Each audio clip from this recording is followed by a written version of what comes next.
Have you ever stopped to wonder why we call it rubber latex? It's a word you've probably heard in hospitals, laboratories, clothing labels, balloons, gloves, and even paint cans, but rarely questioned. Latex sounds scientific, almost artificial, like something invented in a lab. Yet the truth is far older, messier, and surprisingly natural.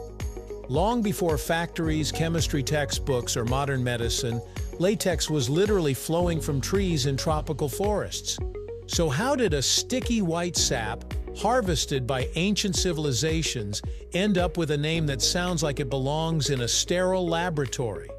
To answer that, we need to travel through language, history, and science, back to the moment when humans first realized that trees could bleed and that this strange liquid could change the world. Let's explore, right here, on History of Simple Things.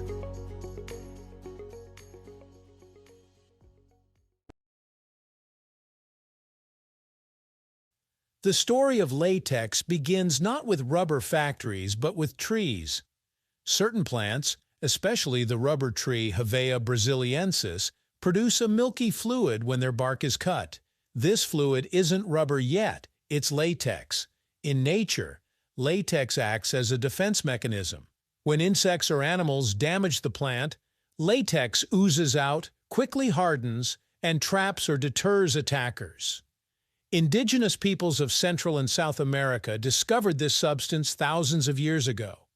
They collected the sap, let it dry, and used it to waterproof fabrics, make containers, and even create bouncing balls long before Europeans ever arrived.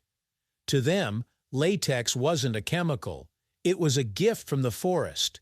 But they didn't call it latex.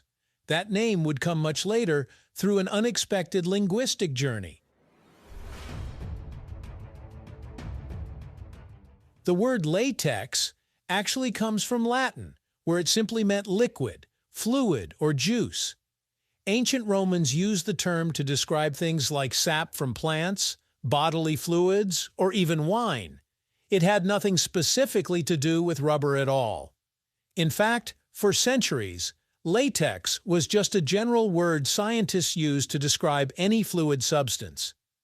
When European explorers reached the Americas and encountered rubber trees, they noticed the milky sap flowing from cuts in the bark. To educated Europeans trained in Latin-based science, this substance fit perfectly into the old definition. It was a plant juice, a latex. Over time, as natural rubber became more important, the word latex stopped being generic and started to mean something very specific, the raw, liquid form of rubber before it's processed. As rubber began entering Europe in the 18th and 19th centuries, confusion followed. Early rubber products were unpredictable. They melted in heat, cracked in cold, and smelled terrible. Scientists struggled to understand what rubber really was. It wasn't until Charles Goodyear's discovery of vulcanization in 1839 that rubber became stable and useful on a large scale. Even then, latex remained the mysterious starting point, the milky suspension of microscopic rubber particles floating in water. Scientists realized that latex wasn't dissolved rubber, but tiny rubber molecules held together by natural proteins and lipids. This discovery cemented the term latex in scientific language. It described not the final rubber product, but the raw biological material from which rubber was born. As industrialization exploded, latex took on a dual identity. On one hand, it remained a natural substance harvested from trees, still tapped much like maple syrup. On the other hand, it became the foundation of modern rubber manufacturing. Gloves, elastic bands, tires, hoses, and countless everyday objects all trace their origins back to latex. The word stuck because it described a process, not just a material. Rubber could be molded, hardened, softened, or chemically altered, but latex was always the starting point. It was the fluid state, the moment before transformation. That's why even today, when we talk about natural latex, we're referring to rubber in its most primal form, before heat, sulfur, or machines reshape it.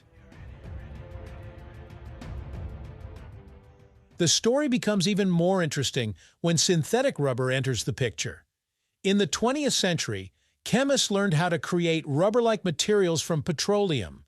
These materials didn't come from trees, but the industry still borrowed the term latex. Synthetic latex isn't plant sap at all. It's a man-made emulsion designed to behave like natural latex. Yet the name persisted because the function was the same: a liquid precursor that could be transformed into elastic solids. This is why latex paint, for example, contains no natural rubber. The term latex now describes the physical state, a stable liquid suspension, not the origin. Language had evolved alongside technology, stretching the meaning of latex while keeping its original essence. Latex also gained cultural weight through its association with medicine and safety. Latex gloves became symbols of cleanliness and protection, especially in hospitals. At the same time, latex allergies revealed another side of the material. Those same proteins that protect trees can trigger immune responses in humans. This medical context further cemented the word latex in everyday language, separating it from the casual idea of rubber. Rubber sounds industrial and rough. Latex sounds clinical, refined, and precise. The distinction isn't just scientific, it's psychological. Words shape how we perceive materials, and latex feels more advanced, even though it comes straight from nature. So why is it called rubber latex? Because latex is the beginning of rubber's story.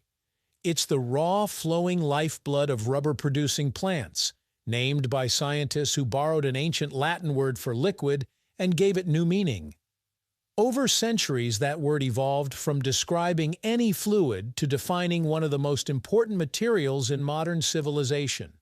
Every rubber product you touch today, whether natural or synthetic, owes its existence to the concept of latex.